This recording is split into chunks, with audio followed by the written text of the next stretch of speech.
এই আমরা হলাম প্রবাসী, কথাবার্তা সাবধানে বলিস। আমরা দেশের রেমিটান্স যোদ্ধা। আমাদের সাথে লেভেলে আসতে হলে আগে প্রবাসে আয়, তারপরে কথা বলিস, এর আগে না। আমরা কাউকে গণার সময় নাই, মনে রাখবি। এক একটা প্রবাসী এক একটা দেশের রত্ন। এদেরকে রত্ন বললেও কম হবে। এরা পরিবার পরিজন সবকিছু রেখে আসছে প্রবাসে, মনে রাখতে হবে। এদের সাথে কথা বলতে খুব সাবধানে কথা বলতে হবে।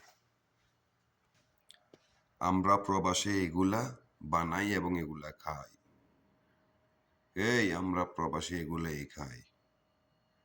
এই দেখ, আমরা প্রবাসে এগুলাই খাই।